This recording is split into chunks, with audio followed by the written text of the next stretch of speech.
nei šis, nei tas, nei šuo, nei veršis. Suvyniok į skepetą vidį arba ne. Laikysiu prie savęs. Išvažiavę išvaikysime visas vokiečių vardas.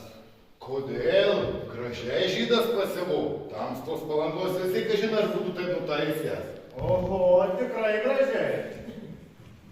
Jeigu numirčiau, tai nei pats viešpats Dievas nepažintų. Tai čia pas mus sako svarbu, kas ant pilvo, o ne į pilvą.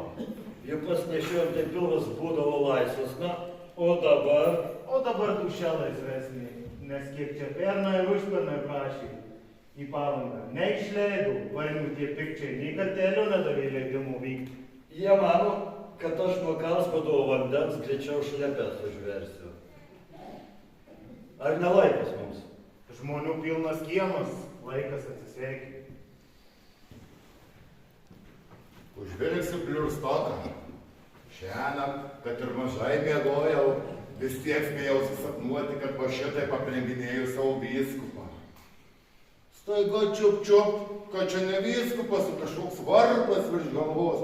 Kažin, kažimai buvo padėjęs, galvoju savo, imsiu ir paskambinsiu. Na ir kaip, ar gražiai skambėjo? Gražiai, kaip Velykų rytą. Vadinasi, viskas bus gerai. Pailsėsit, atsigausit, pasigydysit.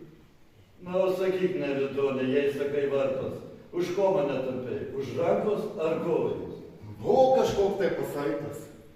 Ai, dar atsisėskime prieš kelionę.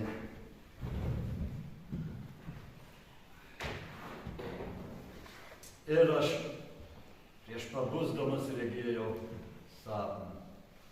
Iš kažkur pasirodytas piemenėlis su negyvu žaislyčiu ant kaklo. Nežinau, ar tu jį atsimeni. Atsimenu Pliotėrio dvare pas Knežauską. Tas vaikėlis paėmė mane už rankos ir nusivedė į Varnių bažnyčią, į katedrą. Bet visi altoriai jau buvo pasikeitę. Viename kampe bestovi Simonas Daukantas, šalimais Mikalojus Daukša, kurio nepažinojau. Kitame Klemensas Kairys, Noreika Izidorius ir mano mamalė tarp jų įsispraudo.